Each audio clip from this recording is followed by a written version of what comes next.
¿Quién es Javier Jaimes? Que logramos en un año pasar de 20.000 personas a 2 millones de seguidores. ¡Wow! ¿Cuál ha sido esa marca personal que tú dices me dio mucha satisfacción, me dio mucho éxito? Pasamos de facturar de cero a, en ese momento, $800.000, que fue el primer año.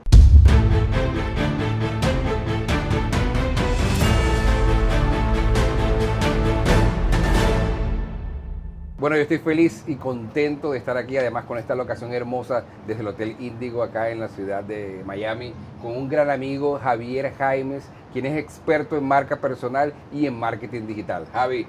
Bueno, yo imagínate, súper Bienvenido. contento y con este fondo, imagínate, ¿quién no se siente en mood con este fondo? De verdad que muchas gracias por la invitación. Estaba esperando esta invitación y bueno, vamos a aportar todo lo que podamos a tu público que seguramente tiene muchas ansias de entender para qué estamos acá. Qué bueno, qué bueno. A mí me encanta comenzar esto preguntándote quién es Javier Jaimes. Bueno, yo originalmente me puedo decir porque estoy siendo, a mí me gusta siempre hablar en gerundio porque eso de estar, quién soy, petrifica un poco donde estamos, ¿no? Yo he venido del proceso de marketing tradicional. Tomando nota. Sí, esas cosas que te anquilosan, que te convierten como en algo que no te mueves y la vida no es así. Somos seres humanos y nos movemos mucho con nuestra propia estructura de vida. Así que yo estoy siendo en este momento asesor de marcas personales y experto en marcas digital. ¿Por qué? Porque trabajo mucho con el marketing digital hoy por hoy, Correcto. pero no siempre fue así. Y regularmente, podemos empezar por ahí la historia. Claro. Todo el mundo cree que yo vengo del marketing digital porque lo manejo y vivo de eso, pero realmente yo vengo del marketing tradicional, radio, prensa, televisión, de hace 20, 25 años. O sea que tú has venido evolucionando. Con todos los medios. A medida que las plataformas se van creando, yo me voy metiendo. Sí. Creo que es una habilidad que fui consiguiendo de no quedarme atrás, como ir evolucionando con las salidas de las plataformas, Claro. incluyendo la del marketing digital, Correcto. incluyendo las salidas en YouTube, la salida de Facebook, la salida de lo que vienen siendo las redes sociales, Sí. y las he vivido todas, ¿no? Viví Sí. de todo el proceso, vi la caída de la radio, Sí. vi su repunte, vi su vuelta a caer, Sí. o sea, he vivido la salida de los podcasts, la caída de los podcasts, la renacer de los podcasts, o sea, he vivido todos los procesos a nivel de marketing digital. Qué bueno, o sea que tú has estado en la transformación de todos estos medios que potencian las marcas y las personas y todo lo que tiene que ver con publicidad también. Con publicidad también. De por sí, en mis inicios, tuve muy amarrado la parte publicitaria. Mi familia venía del área publicitaria hace mucho tiempo y me gustó siempre mucho. Sí. De por sí, cuando hablo de publicidad, la gente se ríe, pero yo vi hacer anuncios publicitarios ahorita que estamos en la ciudad de Miami, que está full de anuncios publicitarios. Sí. Estos que llaman los grand sign, los big sign como tal, todo eso que estamos a nivel de señales en las calles, yo viví cuando se hacían a mano. Cuando se Wow. dibujaban, se contrataban pintores Sí. para hacer los grandes billboards Sí. y se hacían todo a mano, eran unos artistas. Yo viví esa etapa. Qué bueno. O sea, yo llegué a vivir Javi, eso. ¿cuántos años tienes tú de experiencia en todo este proceso y en toda esta transformación y este cambio? Bueno, te puedo del decir, marketing? y pueden sacar la cuenta por ahí, yo me gradué de marketing aquí en la ciudad de Miami. ¿Ah, sí? Sí, yo me gradué aquí Qué bueno. en el año 92. Ya por ahí saca la cuenta. Sí. En el año 92, ya no sé cuánto tiempo será, como 30 años. Más Ya o menos, Tengo más 30 o años. menos. Y empezando el día 1 del año 92 que salí graduado de aquí, empecé a trabajar en el área de mercadeo. Ok. O sea, tengo 30 años trabajando Es con decir, marketing. siempre has trabajado en la misma área. Siempre he trabajado en marketing. He trabajado en el área bancaria, he trabajado en el área de lo que viene siendo finanzas, pero en marketing. Ok. Que era vicepresidente ejecutivo de banco, vicepresidente de marketing de banco, gerente de división de banco, pero todo en el área de marketing. O sea, siempre he estado en el área de marketing. Qué bueno. ¿En qué momento dijiste hay que meterle el diente a las redes sociales? A ver, eso fue como por oportunidad y les voy a explicar qué pasó. Resulta que yo era gerente de división de un banco en Sí. ese momento en Venezuela Sí. y sale como la oportunidad de empezar a transmitir información a través de una plataforma nueva que estaba saliendo en ese momento que se llamaba Twitter. Claro. ¿Ok? Entonces, hoy por hoy muy famosa por la compra de Elon Musk y De todo Elon lo Musk. demás, ¿no? Entonces, ¿qué pasa? En ese momento los bancos eran anti-exposición. Correcto. O sea, era así como que exponerse era muy poco probable que un banco lo hiciera Sí. porque había riesgos reputacionales, porque la gente creía, más que legalmente, después de eso me entendí, más que legalmente era porque le daba miedo exponer las grandes marcas a lo que viene siendo el repudio público. Claro. ¿Qué pasa con los bancos? Los bancos tienen una capacidad económica muy grande, pero la mayoría tienen una clientela inconforme. Y abrir una red social para un banco era así como abrir el la puerta de la caja de Pandora, Sí. porque se le iba a venir toda la gente reclamando en las filas que esto está muy largo, el cajero no me atiende, Claro. no me ha llegado el cheque. O sea, imagínate todo lo que podía pasar por un Twitter en ese Claro. momento. Y el primer banco donde yo trabajé, dijo, el presidente en ese momento dijo, probemos qué tal nos va con esa parte del Twitter para ver si no hay tanto reclamo. Sí. Contrario a lo que pensaban, y así es lo que me gusta, que la gente a veces piensa que las cosas que van a salir mal salen muy bien por Sí, innovación. claro. Contrario a lo que la gente pensaba, se convirtió en el primer banco en uso de plataformas digitales, como en Sí. el caso de Twitter, Sí. y yo tuve que aprender a manejar Twitter y a entender cómo funciona esa plataforma, siendo que venía del mundo totalmente contrario, el mundo offline 100%. Claro. Entro en ese mundo junto con una cantidad de gerentes medios, vamos a ponerlo así, Sí. que eran muchachitos. Sí. Y esos muchachitos que generan una experiencia distinta que uno, me empiezan a enseñar. Empezaste a nutrirte. Sí, todo porque información fresca. tú no tienes la misma vivacidad que esos muchachos cuando entran a las plataformas. Claro. Nunca va a pasar. Claro. Y entonces, ¿qué pasa? Yo como de alguna forma inmigrante digital, empiezo a verlos a ellos actuando ahí, pero entendí algo bien interesante para los que están viendo que tienen cierta edad. La juventud nos puede llevar muchísimo en innovación, en velocidad adaptativa, en crear Sí. nuevas oportunidades Sí. de negocio, pero la experiencia es lo que realmente hace el negocio. Exacto. Entonces uno puede ¿Crees que entender puede haber eso. un buen match? Sí, sobre todo si tú eres humilde para dejarte enseñar por la juventud, Claro. y si los jóvenes son humildes para dejarse guiar por los que ya tenemos más Claro. experiencia. Y es ahí donde ese cambio generacional funciona. Claro, Funciona claro. muy, muy bien. Claro. Y respondiendo ahí, volviendo a la pregunta, empecé con Twitter en las plataformas. Obviamente, después me tuve que meter, porque era un paso lógico. Claro. Al Facebook ya estaba hace tiempo, Sí. pero en el Facebook tuve que empezar a entenderla, después obviamente Instagram y todas las demás plataformas. Poco a poco te vas como que sintiendo en casa, y hoy por hoy hasta TikTok, ¿no? Claro, por Ujú. supuesto. Y yo creo que cada vez van saliendo más. Sí, siempre. Y es una buena Y se van oportunidad. renovando además, ¿no? Es que Cada plataforma. estamos viviendo un momento que no habíamos vivido por lo menos en los últimos 10 años. Cuéntanos de eso. ¿Qué pasó? Los últimos 10 años, el señor Facebook, Mark Sí. Zuckerberg, y Meta, ahorita vamos Sí, a hablarlo ahorita como sí. tal, se había apoderado del mercado 100%. Si tú ves las 4 primeras plataformas de interacción en el mundo, Sí. eran Facebook, Instagram, WhatsApp y Messenger. Son las Ok. que más, vamos, usuarios tienen como tal. No se había visto que un jugador pudiera competir con ellos. Un outsider. No, eso no pasaba. Y hoy por hoy estamos viviendo algo bien, bien interesante, que es Sí. TikTok. Claro. TikTok se cuela, se convierte en la segunda plataforma de uso más importante del mundo. Wow. Y hoy por hoy el señor Meta, el señor Zuckerberg, obviamente que a su forma de abordaje ha sido, si no estás conmigo, te compro. Claro. No lo logró con la gente de Twitter, de TikTok. De TikTok. Y ahora anda en este nuevo experimento de que me copio de TikTok para llevarlo para Instagram. Correcto. Tarde o temprano, TikTok pasará algo bien interesante. Se convertirá en un símil de negocio de Instagram. Correcto. Porque lo que no tiene TikTok, que hay que decirlo bien claro, es el modelo de negocio que tiene Facebook. Correcto. Lo que sí tiene TikTok es el alcance. Un alcance y un algoritmo que Beneficia. yo creo que Zuckerberg debe estar diciendo, porque yo no puedo llegar a ese algoritmo, porque no puedo crear una base donde mis técnicos, mis programadores, mi gente que ha trabajado tanto en esto, Claro. porque no se pueden copiar ese algoritmo. Pero antes el algoritmo de Instagram era más amigable. Antes sí, pero se convirtió obviamente hay que hacer negocio, hay que buscar la que la gente quiera. Y la verdad tiene mucha razón en muchas cosas. Sí. Pero el de TikTok es más intuitivo. En TikTok tú pasas 20 segundos, en TikTok ya él sabe más o menos cuál es lo que... O sea, es muy rápido. Y el de Ok, TikTok funciona ok, bajo una capacidad... ok. TikTok es una mezcla entre lo mejor de Instagram y la condensación de texto de Twitter. Ok.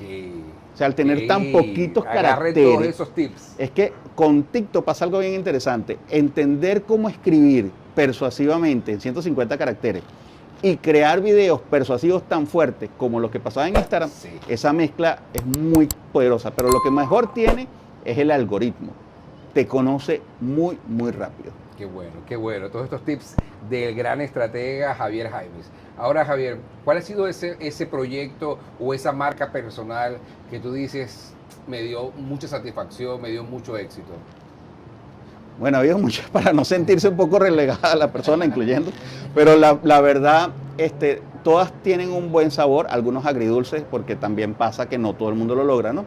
Pero es yo diría muy de paso cero, porque fue una marca que la vivimos al principio, fue la de Jürgen Klarich. Jürgen Klarich. Sí, con Jürgen pasó creo que un antes y un después en la creación de marca, a pesar de que ya venía trabajando en marcas personales desde el punto de vista de financiero, generador de banco, por lo menos los presidentes de los bancos. Esto de la marca personal no es que es tan nuevo. Sí. Lo que pasa es que ahora se mueve más claro y la gente le tiene un nombre y esa cosa. Sí. Pero hace 25 años tú manejabas la marca de los presidentes de los bancos, manejabas a los políticos, manejabas una cantidad de personalidad, los deportistas, las celebridades, igual te contrataban para manejar ese tipo de talento. Claro. Hoy por hoy la marca personal está al alcance de todo. Claro. Pero si yo diría que con alguna marca fue un antes y un después, fue con Jürgen cuando empezamos a trabajar juntos, porque ahí pasaban dos cosas. Uno, la marca de Jürgen Klarich tenía 20.000 seguidores en las redes sociales, entonces era poquitico, ¿no? Sí. Y segundo, era una marca que no llegaba a facturar comparativamente en el mundo de los conferencistas, éramos muy pequeñitos. Sí. Y en cuestión de varios toques de estrategia, cambio de ropa, estrategia de comunicación, posicionamiento en redes sociales, en ese momento Facebook, estrategia de curso abierto, empezamos a dar mucho contenido gratis que la gente no creía en eso. Sí. El Fueron pioneros. El YouTube fue una cosa que nos ayudó muchísimo también. O sea, tuvimos muchas estrategias que no hacían los otros conferencistas, que logramos en un año pasar de 20.000 personas a 2 millones de seguidores. ¡Wow! Y pasar de una facturación que yo diría hasta inexistente, medio... Es más, para contar un cuento aquí como icónico, cuando nosotros nos reunimos la primera vez en Miami a crear la marca Jürgen Klarich, no teníamos dónde reunirnos. Tuvimos que construir una mesa de Home Depot, buscando un material sobrante y un par de madera, con unas sillas que teníamos, y ahí dibujamos el primer boceto de la marca Jürgen Klarich. Y fue bien interesante porque al final de ese año, de pasar de buscar cómo clavar esa mesa, pasamos de facturar de cero a, en ese momento, $800,000, que fue el primer año, y el segundo año con la marca personal, y el segundo año facturamos 2,5 millones con la marca personal. Wow. O sea que fue una cosa muy interesante, porque ahí fue cuando dije, aquí hay un muy buen negocio. Aquí hay, si la gente quiere, puede. Y entonces, y no lo he perdido. Siento que ha cambiado mucho y obviamente hay mucha más competencia. Por supuesto. Ya no es como antes. Antes era como más facilito en ese sentido. Tú decías ciertas cosas y lo mismo que estás haciendo tú ahorita, en este momento, el tener la valentía, el coraje y la fuerza como tú lo estás haciendo ahorita, era ya sinónimo de éxito. Porque casi nadie lo estaba haciendo. Entonces tú hacías esto, te rebelabas contra las grandes cableras, contra la gente que producía el contenido, contra aquellos que ya tenían los enlatados, y tú brillabas. La gente te empezaba a seguir.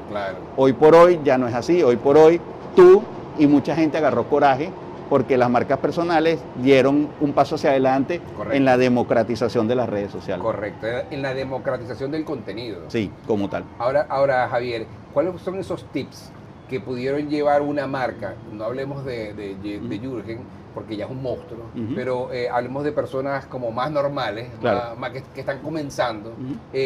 ¿Cuáles son esos puntos detonantes que pueden hacer que una marca personal se potencialice, se multiplique, su contenido se viralice? A nivel de contenido, lo primero que tienen que entender es que el contenido básicamente es un mensaje que tú como emisor le das a una persona que le interesa, que es el receptor. Entonces, si partes del principio básico de la comunicación, el más básico es, a nadie le interesa oír lo que no es con él. Entonces vamos a empezar desde el principio. Si mi mensaje no está dedicado, no está hecho, no está dirigido específicamente para solucionar un problema de alguien, empecemos por el principio. Tu mensaje puede ser bellísimo, puede estar súper bien producido, puede tener mucha gente detrás de esto trabajando, pero si ese mensaje no tiene un receptor que lo... Un nicho, pero un receptor que más que un nicho, llamémoslo un target definido o un cliente ideal, ¿no?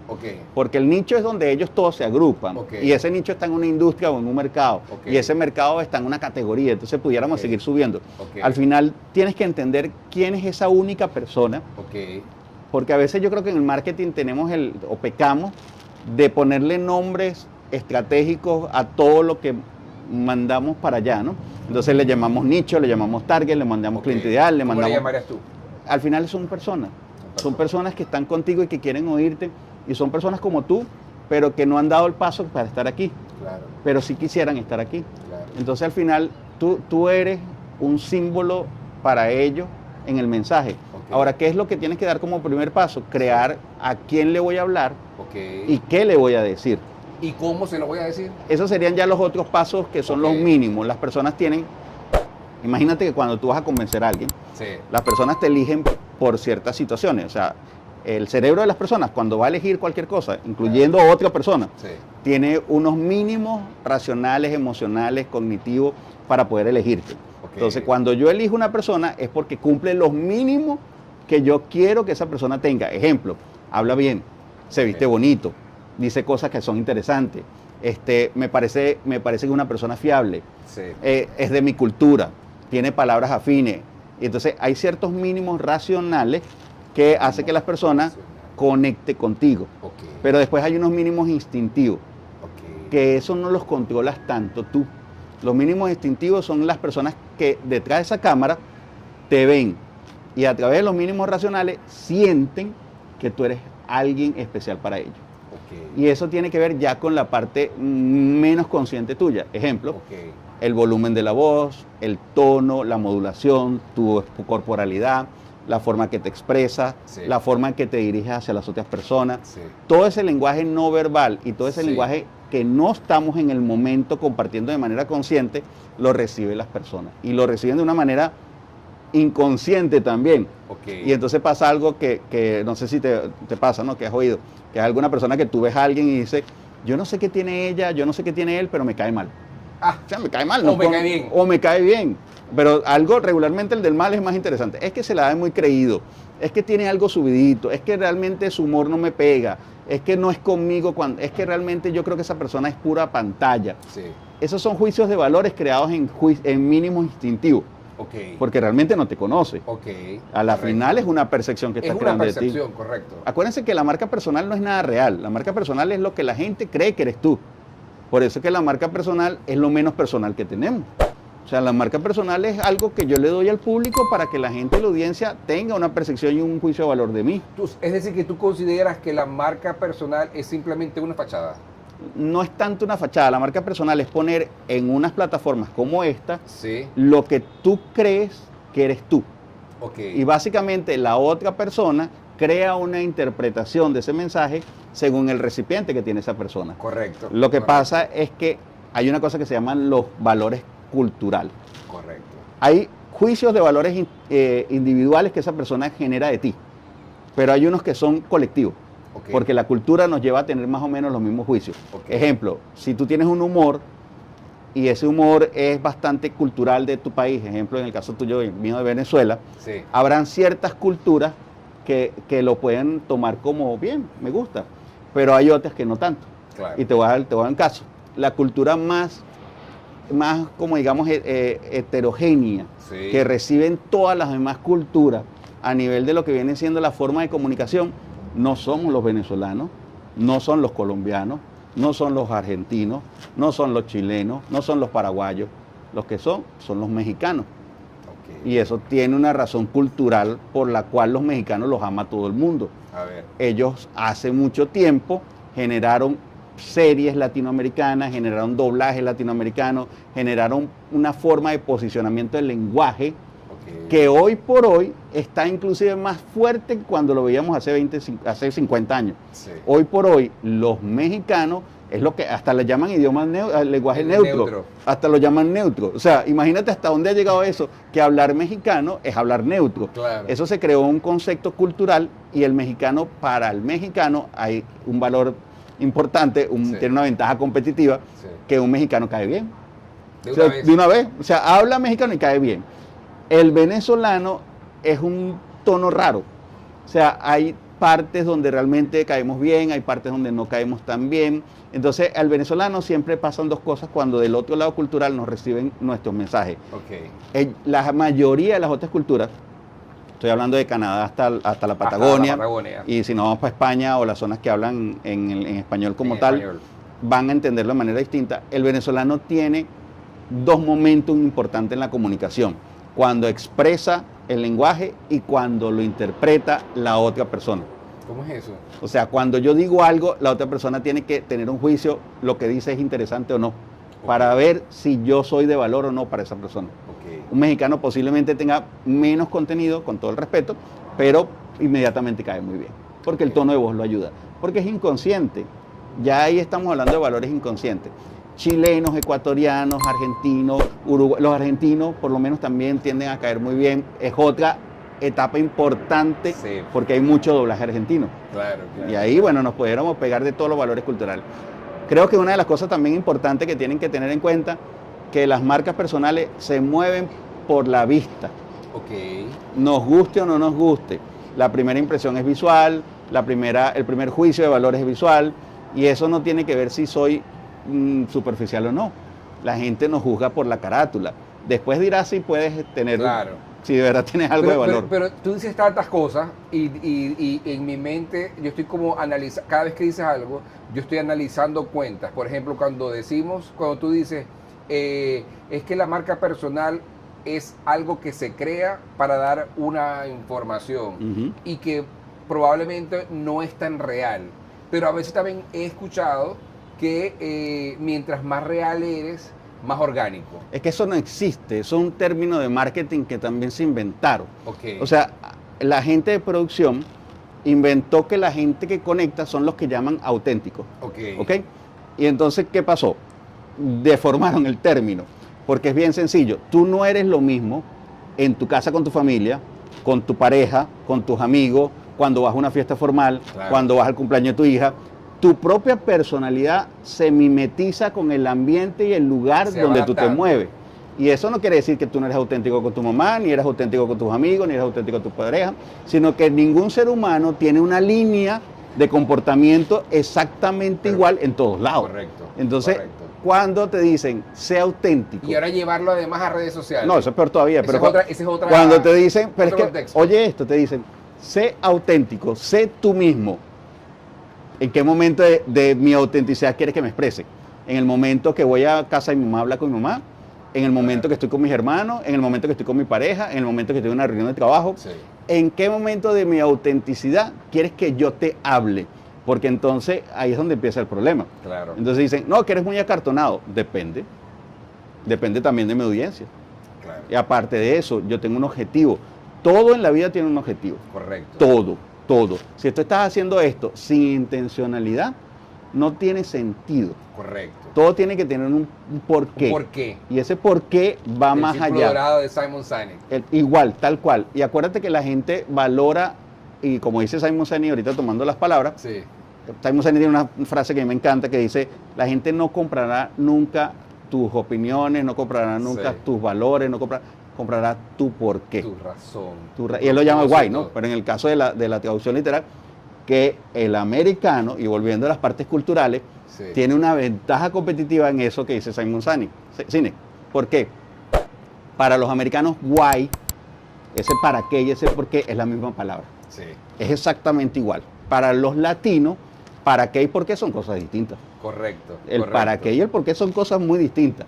Entonces, hasta a nivel semiótico es muy distinto cuál es tu propósito, porque si yo te digo a ti, ¿cuál es tu propósito? ¿Cuál es tu para qué? Es muy distinto si yo te digo cuál es tu propósito, cuál es tu por qué. Claro. Entonces son dos cosas muy distintas, porque son unas consecuencias de otras. Entonces, en eso, hasta culturalmente hablando, a nivel de lo que viene siendo la dialéctica y la semiótica, es distinto.